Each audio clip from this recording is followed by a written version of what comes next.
I'm George Lewis. I'm your host. I've got Tom Johnson over here in the booth to my left, who is our executive producer of the show. Tom does a really nice job. He's ended up having to be the engineer also. I'll tell you what, some of the guests that we have, we get some really interesting connections. Last week we had one caller was in Great Britain and one caller was in Canada, and tonight we've got one caller who's up in Vancouver and one caller who's over in Miami, one guest who's in Miami. And those connections, they take quite a bit of effort to bring together. Thankfully, we have guests who are really cooperative and really try to work with us on it.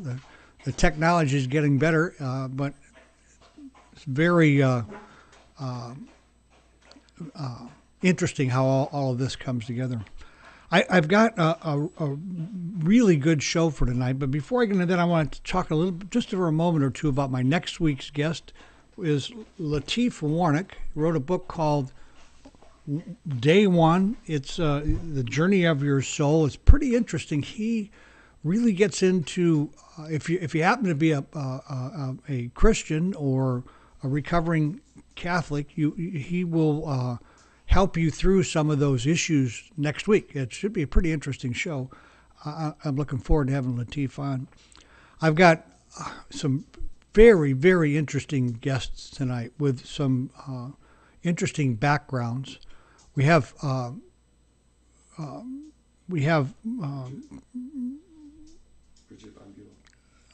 Went blank there for a moment. Tom's prompting me I have Brigitte von Bulow on, and we also have Shenpen Kemsar, who's a Tibetan refugee, and they're both lifetime activists, very active in trying to keep to get Tibet freed again.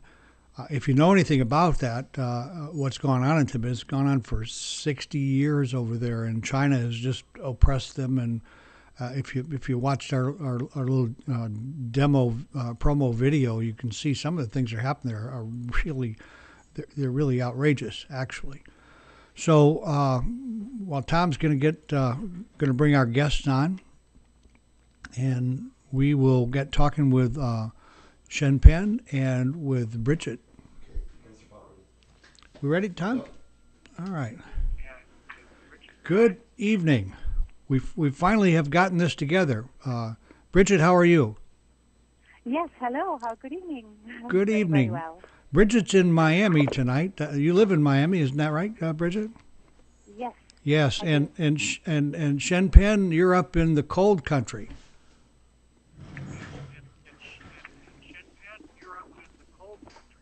You know what? Well, not so cold anymore, George. Oh, that's good. It's cold. It's cold down here. Listen, somebody has their computer speaker still on. We're getting a feedback through there somewhere. It's done. Oh, good. Thank you. Okay. It's not cold up there anymore. No. Actually, it's been very beautiful. As you guys. Our weather down here has been unseasonably cold. So at any rate, I'm really pleased to have both of you on tonight. I've been looking forward to this conversation. I need to ask Brigitte a question, and I'm sure you get a lot, Brigitte, but I want to get it out of the way quickly because I know our viewers are going to be interested. With a last name like von Bulow, are you relatives of the von Bulows from Germany? Oh yes. We are not the von Bulows, which has a bad name. Right. We are the real ones because everybody always asks me the same. Are you involved with this, or are you a family of this Klaus von Bulow? No, we are not. They were Danish, and on top of it, he had taken the name of his mother, so he's not a real von Bulow anyway. So. Oh, really? We are the Germans. I'm sure you get tired of hearing that, but I want to get that right out of the way. Yeah. So you. I know the answer. So you were born in Germany? I can't hear you very well. George, the only problem I've got, I hardly can hear you. Is that right? Let's see. Let me see what I can do about that. Is that any better for you? Yes, a little bit. A little better? Very, very vague. Tom, do they have a way to turn up on their headset? You know what? I'm sorry about that. I don't know exactly what we can. Okay, it's done. It's done. Got you. I got you. Okay, great, I good. got you, George. Yeah. That's superb. So what I want to do to begin with is, you know, as I've looked at researched your lives, you guys have done some really interesting things. You live some really interesting lives. And before we get into the activism and what you're involved in and why, I'd like to kind of personalize all this. So because it's, you know, you have lives that, especially you, Brigitte, that wouldn't necessarily get you involved in Tibet and you know, the kind of things you do. You have a very full life from what I can see. You've got a couple of albums that I was able to listen to up on the internet, some previews, and well, you're a very talented lady. You want to give us a little rundown of you know, who you are and a little background, a little quick bio, if you would. Well, the reason I really became involved with Tibet was when I was 11. I was with my parents in India, and I already was at that time always running away from home. I mean, not running away far. I went to the slums. I was hanging around with all the Indians in the slums with the children. I saw little kids and babies and dogs and everything. And since I'm 11, I also became a Buddhist. I also became a vegetarian. I was very determined that was sort of my life. And I also always had this enormous wish to help people. And I was 13 years old, and I was in Switzerland at school. I heard about Tibet. And my heart went out to Tibet. I wanted to know everything about it. And I became involved with Tibet since I'm 13. Really? And it has been, I always wanted to be involved with Tibet and save people, and I have done as much as I could till now, and hope that one day really Tibet can be free, because we all know what is happening there is just getting worse every day. It's a horror story. And it is, yeah. So I've been a real Tibetan. So the other thing I was curious about is that both you and Shen Pen used the Tibet as a kind of a middle name. Is that part of part of the activist where it recognizes you? Is that, how does that work? Yeah, Shen Pen, you tell that, because it was actually his idea. Oh, is that right? Yeah. Shen Pen, you able to hear us? Yes, sir. Okay, great. How did you happen to come up with that idea? That's very interesting. It's pretty neat, really. Well, I mean, apart from all sorts of activism that we Tibetans and Tibet supporters do, I was on Facebook. I mean, I am on Facebook, so I figured, there's so many people on Facebook, and there's so many younger Tibetans from all over the world using Facebook today. Right. And I thought this is a very simple, effortless way to sort of create a unifying sense among all the Tibetans, especially the younger ones, who are a little bit disconnected with what's happening in Tibet. And I wanted to create a sense of awareness, and without having to do much.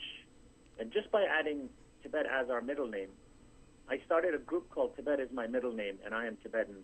About 6-7 months ago, I think. And I put Tibet as my middle name, and then I asked every Tibet supporter and Tibetans to put Tibet. So I thought it'll create a buzz, and now it's sort of become visible. Every time we go on Facebook, you will notice a lot of people with Tibet as their middle name.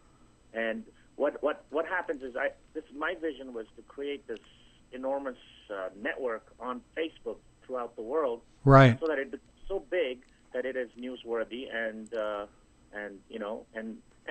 emotions that we Tibetans have towards our cause and our country is unlike any other countries with similar or suppressions and repressions, because there's you have to have that emotional affinity. Like when I put Tibet as my middle name, it has a rhythm and it flows and it feels right. Right. Like you will never see a Chinese man put say his name is I don't know. I can use a famous person's name, like Jet Li. Jet China Li. It just doesn't have that emotional inclination. No. And because of our nonviolent past and our very spiritual history and our connection and our love for Tibet, I thought it would be a very patriotic move and a good unifying tool. And, it's pretty interesting. I think it must be working pretty well. I'm going to have to go over and join that group. That's very interesting. It's called Tibet Is My Middle Name, huh? Yes, that's the group. All right, I'll get hooked up over there for sure because I am like definitely behind your activism and your movement. Thank you. My first real I guess awareness of Tibet it came through Lobsang Rampa. Have you heard of that particular author?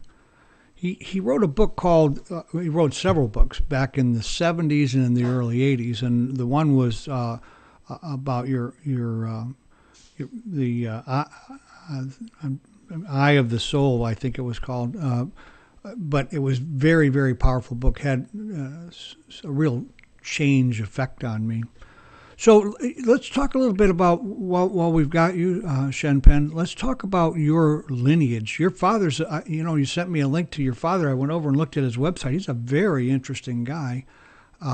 Give us a little rundown of your lineage and where, how you came about and what happened. Your father was actually a refugee, and were you born at that time? Yes, I was born in Darjeeling, India. Uh-huh. And I was the first son in my family to be born in exile. Right. And my father, along with some of his siblings at that time, and my grandparents, they escaped from the Himalayas, just like all the other 100,000 Tibetans, right, along with Dalai Lama. So they made their refuge in Darjeeling, India, which is almost very close borderline to China, and right, northeastern tip of India. How were you? How was your family's received there in Darjeeling? Growing up there, were you part of the community? Sometimes when you have that kind of thing, it can get you pretty excluded from regular life there. But were you accepted into the community? Oh yeah, see, what happened was, for the longest time, because I was born there.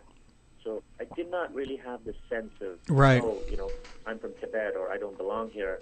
That wasn't there because Darjeeling is my birthplace and it is my home too. Sure. And Tibet is my ancestral land. Darjeeling is my birthplace. Canada is my country, and I'm a citizen of Canada. So it's interesting. But yeah, living in Darjeeling was great. People are very, very beautiful people there. The British used to use Darjeeling as their summer resort when they ruled India. Right. And a lot of colonial influences there, and it was just beautiful growing up. It's just that as you grow older and you realize more and you become aware of your heritage and your ancestors and your struggle.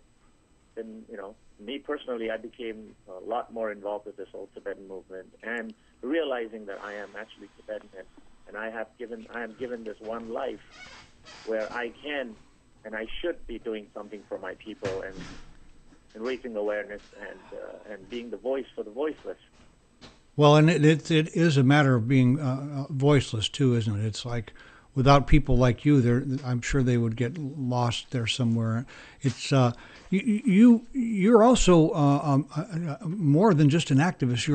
You're a musician and a filmmaker, and the kind of music you play is really pretty interesting. You know what? We've lost Brigitte somewhere in the process. No, I'm here. You're there. Okay. We lost Tom says we lost your video, so he's going to try and get you back up on a video. I'm glad we didn't lose you. That's good. At least we have you here for sure. And so, tell us a little bit about your music first, if you would. Oh, okay, yeah. Well, before I answer that question, I will address your first question a little bit about my Bon lineage and please do. Yeah, I would very much like to go into that and explain a little bit about Bon and how that fits with Buddhism, if you would. Well, Bon is actually the indigenous and the ancient religion and culture of Tibet. Uh-huh. Today, all the cultural aspects and the traditional aspects of Tibetan Buddhism that we see today is directly inherited from Bon.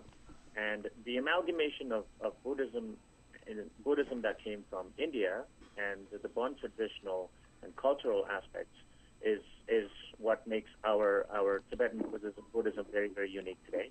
Yes. And it's interesting because I always argue about this with Chinese scholars, and every time I have a talk regarding Tibet politically, because China claims Tibet to be a part of China. Yes. And we all know it's their propaganda, and they say that Tibet belongs to China and it has always belonged to China. But interestingly enough, if you look at the Chinese history, it dates back to about 3,000 to 5,000 years. Right. And Buddhism came to Tibet about a little over 2,000 years ago. Now, the Bon tradition, the ancient Bon tradition, and what we know Tibet as today was anciently called Shangshung. Okay. That was the ancient name. And Shangshung and Tibet existed about 18,000 years ago. Right. So according to the Chinese government's logic, because they say that Tibet belonged to China, but Chinese history is about 5,000 years, and Tibetan history, if we really dig, it's about 18,000 years. So according to their logic, China should belong to Tibet. If you use it, absolutely. Well, there's quite a break in modern times too, isn't there? As far as any claim they thought they had of course. I mean, see, it's interesting because it's a classic case of bully, and the whole world, especially all the first world countries and all the Western countries, everybody knows, all the citizens, all the leaders, the presidents, the prime ministers, they all know that China has some major human rights issues in that country. For sure. A lot of people think that Tibet is their only problem. No, China has a lot of internal problems, and they are going to implode from within. That is inevitable. They are going to implode. There's the Xinjiang province, the eastern Turkestan. There's the inner Mongolia. There's the Falun Gong people. There's the Tibetan case. Now, the only reason why Tibetan issue is so powerful and so out there today is because of our method. There's a lot of cases, a lot of causes, and a lot of problems around the world. There's the Middle East, there's Darfur, there's Afghanistan, there's Iraq, there's Burma, there's everywhere. But what sets Tibetan issue apart, and I'm not being biased here, is that, the Tibetan struggle is the only struggle that has not taken the means of violence. Absolutely. Absolutely. And we are the only country in the history of modern mankind that has not retaliated in any form of major violence. They have over 50 years or so now, the Chinese government and the CCP, the Chinese Communist Party, has destroyed Tibet and has brutalized and raped Tibet. Yes. And the whole world knows about it, but because of all the bilateral relations and all the economic ties and all the debt and all the cheap labor and resulting from the cheap labor, all the cheap goods that we get in Walmart and everywhere else today, we don't really care. You know why? Because it doesn't directly affect us. It doesn't bother us. Right. In the long run, if Americans and Canadians and British and Australians and Japan and around the world, if we are not careful,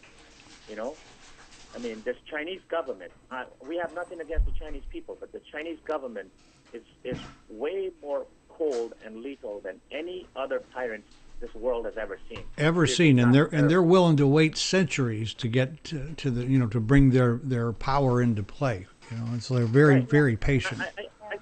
I don't want to blame them entirely because we the free world, us people from the free world, the governments of the free world, we are actually enabling them. We are equipping them. Absolutely, absolutely. You look at the most powerful seat in the world politically is the President of the United States.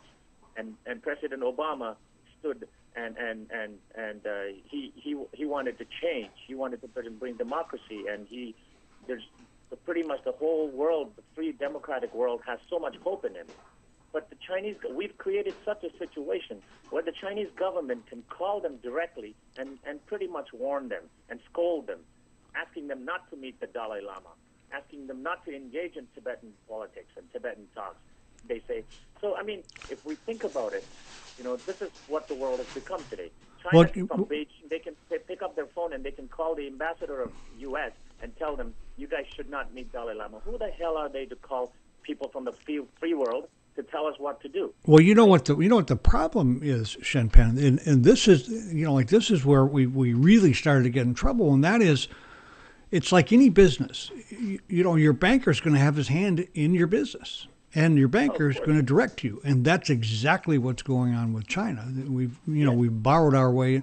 And as a country, America should have known, just watched what happened with Russia when they got involved with their wars in Afghanistan, and the Cold War was won because Russia went broke, and we're trying to do the same thing, unfortunately. Yes, we are, and if we're not careful, it's going to be worse because today you look at everywhere, the Chinese government is taking over everything, and if that's what we want, then I guess that's what we're going to get. Right. But it's up to us.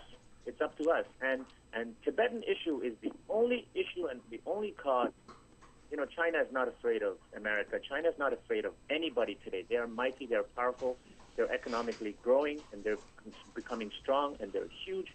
But the only cause and the only people that the Chinese government is a little nervous about, and is if I may use the word, afraid, is the Tibetan people and the Dalai Lama.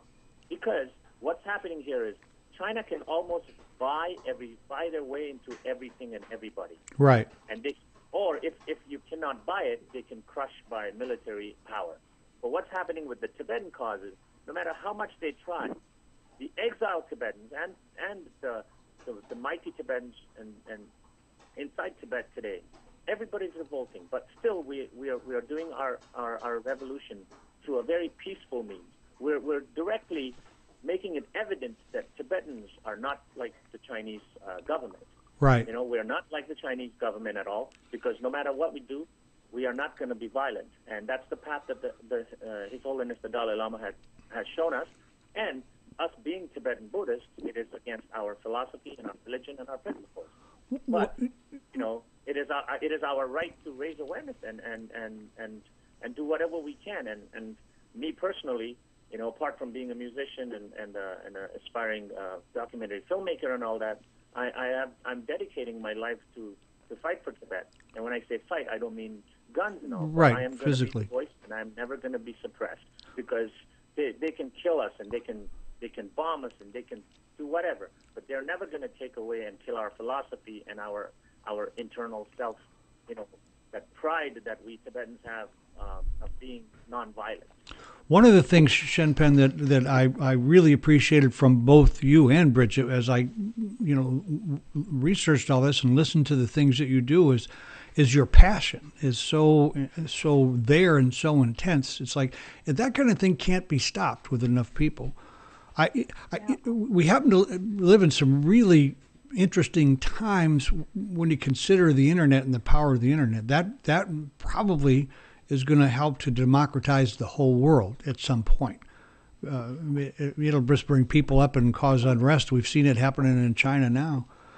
Let me get back to Brigitte just a little bit here. Brigitte, how did you get? I know that at 13 you were like interested and it caught your attention, but how did you really get into actively doing something? Actively participating? Well, I went also to Nepal. I couldn't get into Tibet at that time. When I was 16, I went to school to Nepal. I met also Tibetans there who were actually in a refugee camp. And it was the very first time that I saw it really, what was happening to these beautiful people. I collected a lot of clothes in Europe. Yes. I sent a container full a lot of clothes. And I kept in contact with a lot of the refugees now. They have now all spread all over the world. A lot of them, some of them I still am in contact with. And it's simple. It went just from my love for the people and their suffering, and I studied it. I went to university. I studied a lot. I did psychology. I've got a PhD in psychology, but the sideline was actually the Tibetan case and also what China was doing and the policy for China.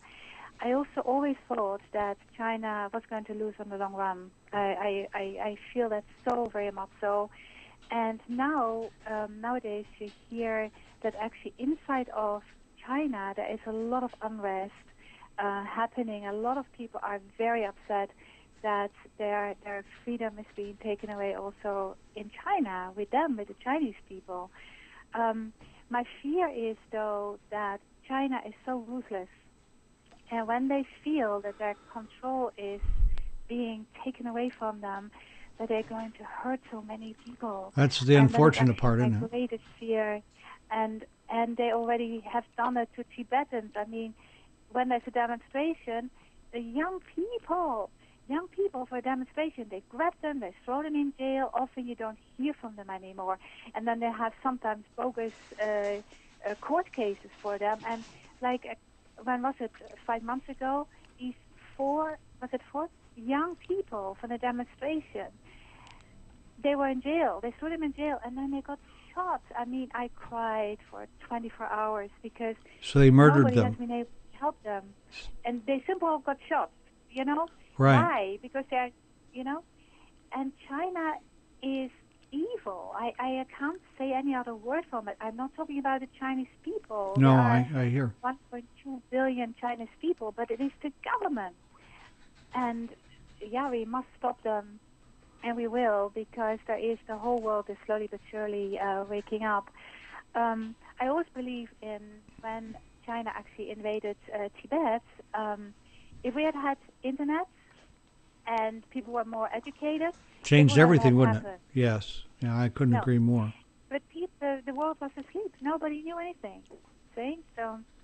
Well, I think Brigitte, the timing is so really vital here when you look at the other things that are going on in the world. And a big part of why spiritual but not religious is here is to be a voice on this end of it for consciousness transformation, to move us out of that dark nature into our light nature, into that better side of us.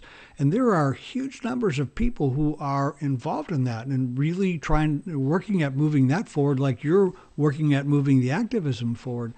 With the heritage that Tibet has, its spiritual heritage is, it's very, very much a part of this. There's a real dovetail there.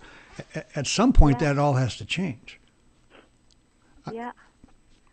But I tell you, George, we have an enormous hope. I was actually reading today this book, the Book of Tibetan Elders, and it says here, and there are two prophecies. It says the very first prophecy that was done years ago, and it says, when the iron eagle flies and horses run on wheels, the Tibetan people will be scattered over the earth, and the Dharma will go to the land of the red man. And that was, of course, the prophecy was made by the oracle from the Tibetans themselves. Uh-huh. And the latest oracle, and it is not from the Tibetan, but it comes from the Tropi, that is the Hopi prophecies, and it says, it's almost there. When the iron bird flies, the red-robed people of the east who have lost their land will appear, and the two brothers from across the great ocean will be reunited. And when I say these words, I get all shivers over my arms. It's almost like, yeah. Oh, I'm sure. I know this is going to happen. That was a Hopi prophecy. Yeah. Hopi. That was a Hopi prophecy. Right. Yeah. Well, and I mean, it is happening. There is this enormous movement all over the world. You can feel it. The people start to wake up, and if we all unite and we all really, speak with politicians. I always wonder about politicians. We vote them in, right? Right. And they have these big speeches. We're going to do this, we're going to do that, and stuff like that. How come that so many politicians, the moment they're politicians, they become humane almost, because they forget what they had promised to do?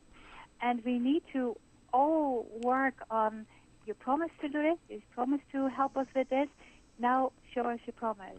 And I think we are very close to very amazing things happening. Well, you know, Probably, yeah. when you look at usually those kinds of transformations that you're talking about really begin to occur when there's a lot of pain involved, unfortunately, you know. And here in the United States, I'm not sure how it is in Canada, but you know, we're looking at a real breakdown of our political system. It's just, you know, it's if it's not broken, it's real close to being broken, and things must change. We you know, we voted for change in the last election, but we're not, unfortunately, not seeing it. It's all gets caught and ground up in the cogs of the, you know, of the whole thing. Let me go back with Shen Pen for a minute, and I want to talk a little bit about. You made a statement that I find very interesting, and that was that somehow or other your music has saved your life. Okay, tell us a bit about that. How does that play for you? What happened? Well, apart from being a Tibetan and a Canadian or a Buddhist, you know, I'm just like everybody else. I'm a normal young man. Yes. And growing up, because of circumstances and because of your own personality and your own nature or whatever you may, I was very angry.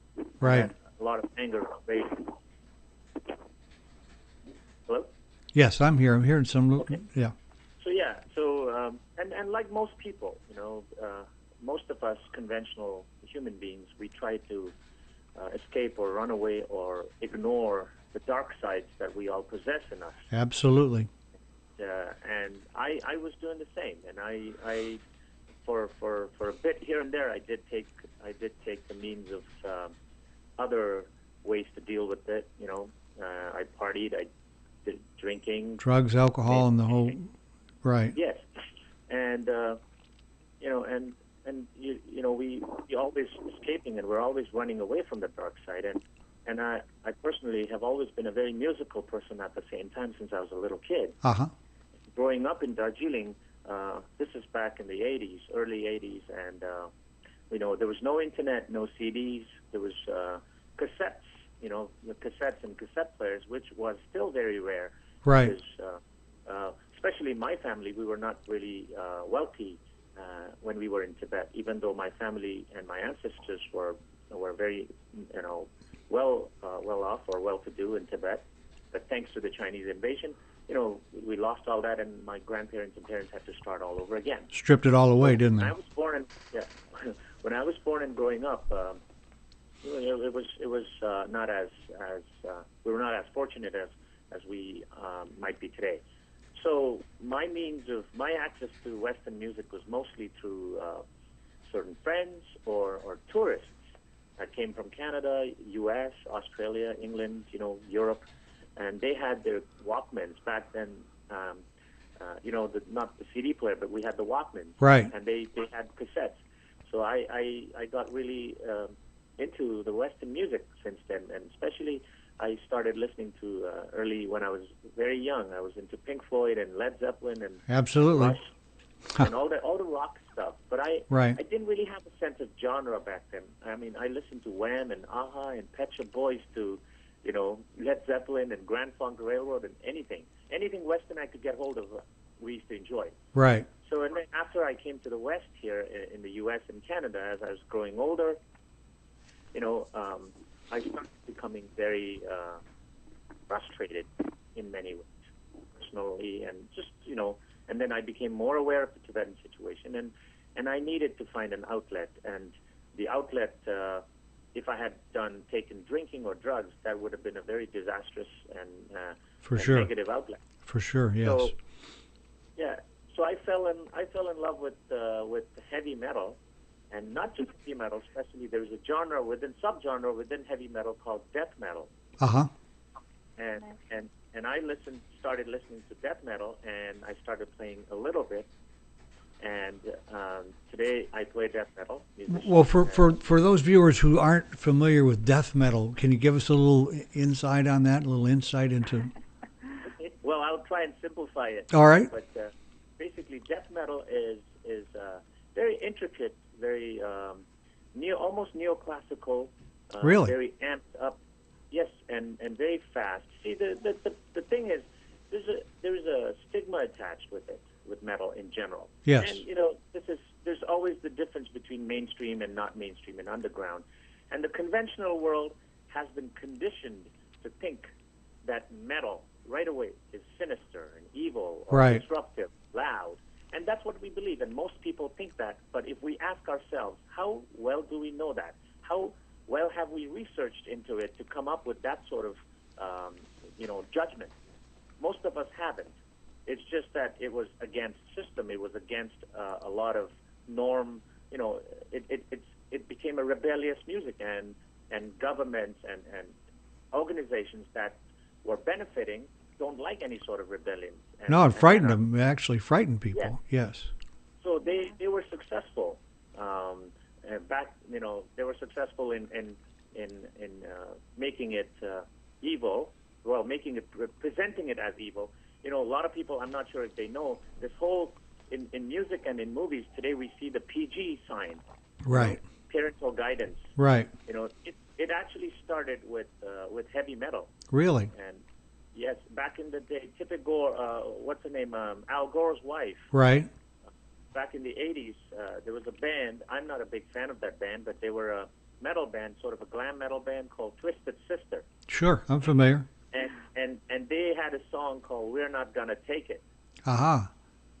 And then the government and Al Gore's wife back then, they revolted, and parents and churches and a lot of churches revolted, saying that it's blasphemy, it's sinister, it's evil, it's negative.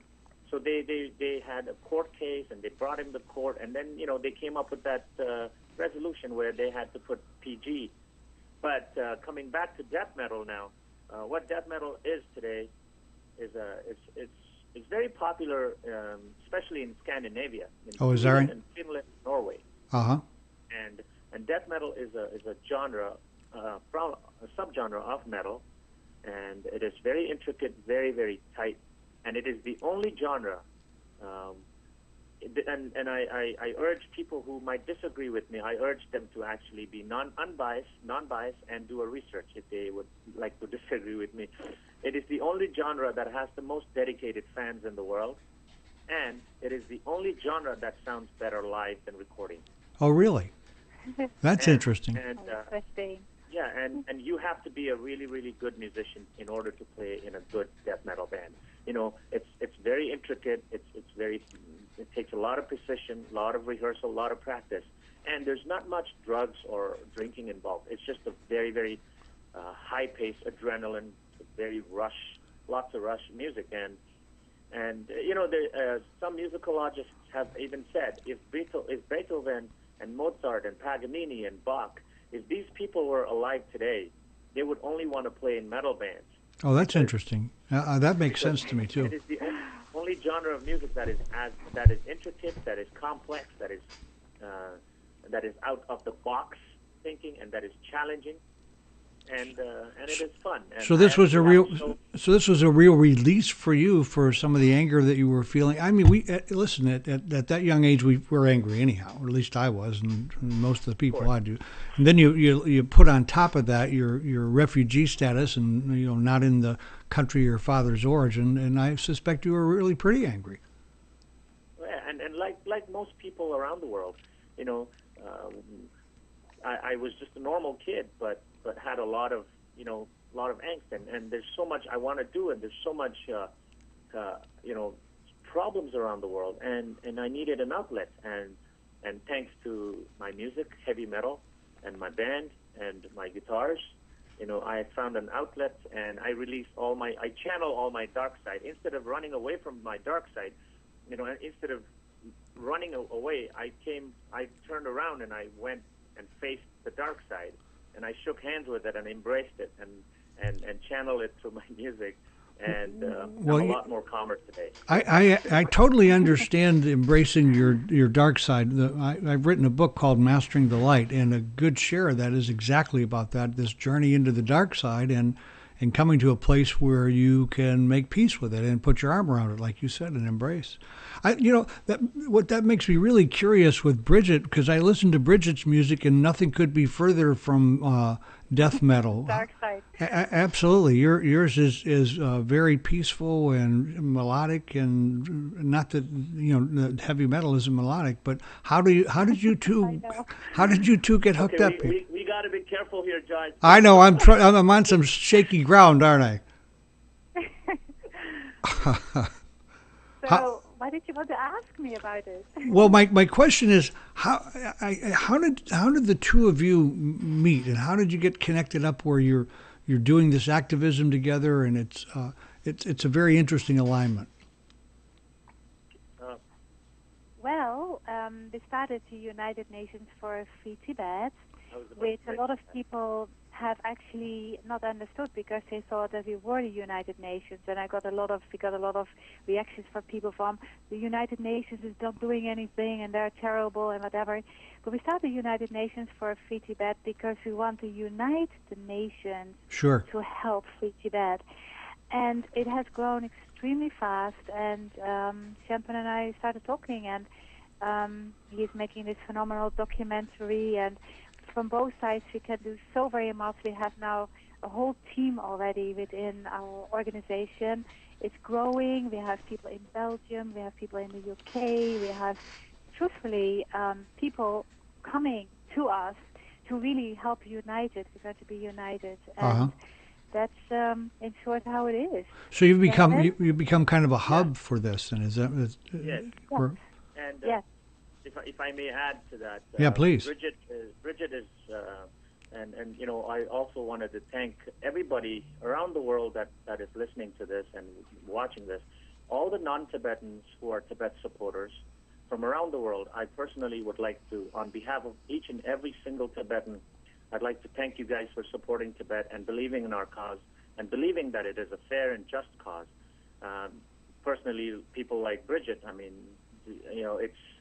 it's amazing, and it is so commendable, and it touches my heart in ways that I can't explain, to get their support and to see how much they care about our cause, and there are people like that all over now. It's really impressive. It's really impressive, isn't it, when you look at what's going on? It is. So did you meet physically, or were you at some kind of a meeting, or did you meet on the internet, or how did that come? What happened was it's actually it's Facebook. Right. And Facebook, yes. Because apart from being a musician and a filmmaker right now, I'm also an activist, and there's not a single day goes by when I don't talk about Tibet. Right. And I know most of my circle and my friends are all non-Tibetans. My lifestyle is very non-Tibetan, as many people say.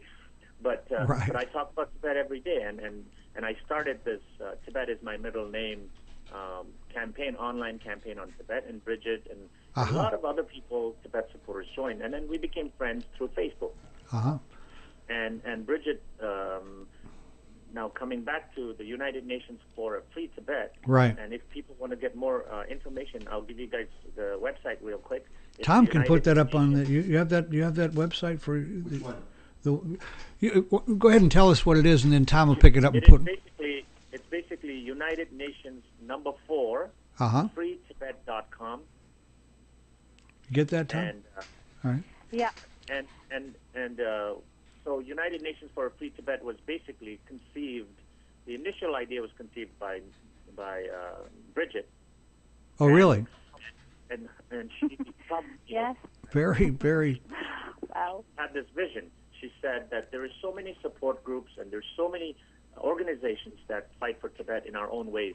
I fight for it individually through my music, through whatever ways I can. I do a lot of talks, right? Public talks and stuff. So she came up with the idea that why not join forces, everybody together, and why not unite all the nations to support for this wonderful cause. So she's the chairperson of United Nations for a Free Tibet, and I'm one of the board members now with her. And we have some amazing, incredible members that I personally have met and know. There's Michelle. Michelle is in Connecticut. Uh-huh. And there are people like Brigitte said in Belgium, UK, all over the world, and it is truly becoming a United Nations for a free Tibet. And if people go there, they can read and they can find out ways to support Tibet and find out what Tibet has become today, and they can also see what sort of BS propaganda the Chinese government uses, and we are here to expose that, and Tibet needs your support. Tibet needs the attention, and please take time, and spread the word, and Tibet needs to be free, and not just for Tibet. And I say this in a very, very deep sense. If people think about it very, very carefully, Tibet's independence, this whole peace and nonviolent movement, and this Tibet's independence and Tibet's freedom can change a lot for the world. In fact, it has an effect on all of us. No question about that. Yes, Absolutely. And we are like a buffer zone. We're the most peaceful nation in the world. So tell me, there's even with the death metal. Right. You've got. I have to have an aggressive front. Listen, the passion that you've got in your voice. I don't think you need much of an aggressive front, Sean Penn. You're just right there. I really like your passion a lot. You have something going on up in Canada for Tibet here in the next few days, don't you? Is that in Vancouver, or is it the 10th or something, or 12th? Well, 10th March 10th is our uprising day. Right. And, this is our 51st uprising day since 1959. Uh-huh. And all over the world, Tibetan people and Tibetan supporters in solidarity, we do a peaceful protest, typically in front of the Chinese embassies and Chinese consulates. Right. Yes. And I'm going to New York. Are you going to New York? Uh-huh. I'll be active here in Vancouver and in BC, and we just need to support this cause. We need, and I'm not speaking as a Tibetan right now. I'm speaking as a human being. Even if I was not a Tibetan, but with the mindset I have today and with the heart I've developed, I mean, Tibet is a very, very. I can almost say it is one of the most important causes and the most noble cause in the world. Yeah. Well, it's certainly the most noble cause I'm aware of. Brigitte, you're gonna go to New York. I'm going. We have a big banner, a 10-foot banner is being made right now for the United Nations. I will meet up with Michelle and with some other people as well. And I still want to say about the United Nations for Free Tibet, it really would like to be the umbrella organization of all the organizations in the world. There are so many organizations, and everybody has their own voice, which is phenomenal, and we won't take that away, but we need to join to have one very powerful voice, and that's really what the United Nations for Free Tibet is going to do and wants to be as well. I'm going to New York, and I'm going to be in front of the Chinese embassy as well. And well, you get some pictures up there and send them down to me, and we will get them up online. And absolutely. I still want to say something about what Shenpen. Oh. Please go ahead. Sorry, Joy. What Shenpen just said about the Tibetan cause is the most important one in the world, and you know also why. Tibet is the only nation where it had this incredible history of with monasteries, with wisdom. There is so much wisdom in the country. And the Chinese, they came in and they bulldozed 6,000 monasteries. Most of them have been destroyed, and if they're not destroyed, they've been robbed everything out of it. Well, and they murdered masses of monks too, didn't they? Absolutely. Yeah, it's killed. 1.2 million people have been killed in Tibet alone already. Right. 1.2 million. And it doesn't stop here. And people, you hear people say, oh, well, it's so great, I love Free Tibet, and I will flapper a little bit of my flag and stuff like that. But this is not enough. We have to speak up. We have to let people know what the real situation is. It's not just, oh, let China be nice to them, and that at least is something. Right. No, it's an enemy army sitting in a country. I wonder what America would have done if Japan would have been sitting here still. I mean, it's a ridiculous situation that no one actually comes to their help, and that hurts me the most the injustice of the whole case of this. Well, Okay, I'm finished. Well, unfortunately or fortunately, depending on how you look at it, Brigitte, is there's no oil in Tibet. Exactly. And that's if I actually, George, if Yeah. I may add something to that. Please oil do. Yes. comment. A lot of people don't know this. Tibet, the Chinese government, since Tibet was invaded by the Chinese government has successfully extracted over $54 billion worth of timber alone. Exactly. Right. Yeah. And they have this massive plan, and they're extracting minerals. A lot of Tibetans don't know this too, and a lot of people don't know. Even my grandfather, Tibetans, up until our grandfather, I like to say we were like the most peacefully ignorant people. Huh. Because my grandparents and all, most of them didn't know there was a world outside those mountains. The Himalayas was it, wasn't it? Yes. Yeah, and that's how simple they were. But they didn't know that Tibet was a uranium field. Tibet has gold. Tibet has coal. Tibet has timber. And today, the Chinese government has about little over $120 billion worth of minerals extraction plans and stuff going on.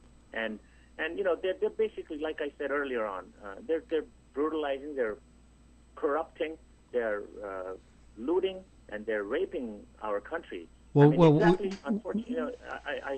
I'd like to say that whatever happened to the native people, unfortunately, in North America, in Canada and U.S. is basically happening. Same thing, Tibet. isn't it? Same thing. Yeah. And today the whole world empathizes with the native people, and I am a big supporter of the native people. But you know what? We don't. If the world cares so much, then they have to do something about this Tibet, because 100 years later, the then world from 100 years later, the then world, we don't want them to empathize and feel sorry for the Tibetan people also. I don't want Tibet to be just witnessed and seen in fancy museums. Tibet has to exist. Tibet has to exist. Right. It's one of the most ancient cultures and country in the world. Without Tibetan existence, I'm not even your typical Tibetan, but Sure. I understand the urgency and I understand the magnitude. Me too. Tibet's existence. Well, I'm totally with you on that, but we're going to run out of time shortly, and I do want to talk a bit about the Dalai Lama and his impact on all of this, and his. I believe he won the Nobel Peace Prize in 1989, and he's been. Yep. As I understand it, China sees him as being the kind of the ringleader of a rebellion, and they see him in a pretty poor light. Am I right with that? Right. Well, China has always been tagging, the Dalai Lama to be a separatist and to be, mastermind. And he's China claims that Dalai Lama is the evil person behind. But the whole world knows, especially the educated world should know better. The whole world knows that this is nothing but their crazy propaganda, which keeps failing. Right. I mean, Dalai Lama is probably the most peaceful and one of the most important human beings to walk this earth. Yes. I totally agree. And today the Chinese government is nothing but scared of his immense power, capacity of compassion. The Chinese government is absolutely in fear and nervous when they see the Dalai Lama's love and compassion. And the Dalai Lama is actually not even asking for independence. He's asking for a meaningful autonomy within the Chinese government. Right. But the Chinese, we've had the Tibetan government, exile government has had 9 talks with the Chinese, and nothing has come out of it. Nothing. And the Western world, the G8, the G20, everybody, whoever, all the powerful nations in the world, they need to regroup and they need to put their foot down and say, China, this needs to stop. And I don't understand, even for the Chinese government, if they actually supported this Tibetan cause, and tomorrow if they came around and if they gave Tibet what they deserve, and if they gave Tibet back to the Tibetan people, you know what? With the economy and with the power they are getting, they're going to get so much love and respect. Yeah, exactly. That's what I said and too. And it will only benefit them. I just don't understand why they can't see it that way. Have been neighbors. We will always be neighbors. and we were neighbors for centuries, and we are nothing but neighbors. And Tibet was never a part of China. Unfortunately, that's the way of power, though. It's like power can be an addiction, and it's just more and more about power than it is about anything else. Well, what do you think? What do you see? I saw something. Let me just bring it here. It's the Chinese activist draft for the Internet Revolution Declaration. Now, this came out of China. Am I right? Yeah. Are you familiar with that? Yeah, I've seen it. I wonder if it's actually from activists outside of China or in. I do know there are, and it is actually very quiet because nobody's allowed to talk about it yet, but there are some groups, and there's also a Nobel Prize winner, apparently a Chinese, and they are actually all gearing up right now to draft something really massive against China, to their own country. But I saw it also, that article you're talking about. I'm not certain if this was in China or actually already the outside group. You don't forget, in China, if anybody does something, you get shot. I mean, they kill you, they throw you in jail. So I wonder how visible they themselves can organize something like that. Well, unfortunately, it is coming. Sure. Unfortunately, the Chinese government hired America and I believe even Canada. There were 3 or 4 countries who built this firewall around the internet in China. They've got like 300,000 people who watch the conversations and keywords, and they'll pick them up and I can say from personal experience, I have some friends, from childhood friends in China right now, who I grew up with in Darjeeling, and they're studying, and one of my friends is a doctor in China, and he's from Nepal, but he lives in China, and I can't say his name, but he told me recently, that my website and my personal work and stuff is you can't see it in China. I mean, that's how crazy the Chinese government is. I am a threat. I'm going to have to stop you. This show is gone. All our shows go by quickly, but this one is really zoomed by. We've got only a couple of minutes left, and I just want to get maybe a sentence or two. If I've missed anything that Brigitte you would like to throw in that we didn't cover tonight. No, I just want to thank you very much for giving us a chance, and also that we are so passionate about Tibet. And as you can see, I am, who I am. For me, Free Tibet, it is my life work. And it's going to happen. And my heart is with it. That's all I want to tell you. Champagne, you say it. And you got just a little bit here, Champagne. Well, one last thing is something that just like out of your heart that we haven't talked about. Anything real quick? Yes. Now, on a personal level, apart from freeing Tibet and apart from supporting Tibet and our cause, I am a musician and I'm an aspiring documentary filmmaker. I just finished. It's almost 3 years in the making. A feature documentary called "Journey of a Dream." Yes. And it is a juxtaposition of the Tibetan Buddhism and Tibetan struggle and heavy metal, and it is due sometime this fall, but most likely it'll be out totally early next year in the festivals and stuff. And it is directed and written by me, and produced and co-produced and co-written by Tamar, who lives in Colorado, and is a big Tibet supporter herself, and this film needs your support, and please check it out. The website is journeyofadreammovie.com, and my website is shenpen.com. And yes, thank you very much, George. Thank you. You've been up there in Florida. Thank you, Brigitte, for being who you are and doing what you do. And thanks to all the Tibet supporters and all the listeners. Yes. We need to help this cause. We need to help each other. We need to coexist. We've kind of hit the end, Sean Penn. That's I'm going to have to let you go. Listen. I love your passion. The two of you have been great guests. Listen, Sean Penn, we're going to try and get your father on a show, and we would like to think about doing a father-son. And I don't know who would be the most powerful in that one. If I got any indication at all here, Dad is going to be overwhelming. You would be looking at a lion and a tiger. Will I get a word? Will I get a word in edgewise on that? I'm not sure. Listen, thank you very much for calling, and we're going to have to hang up now, and we'll look forward to talking to you in the future. Okay. Bye, George. Bye, Tom. Bye. Good night now.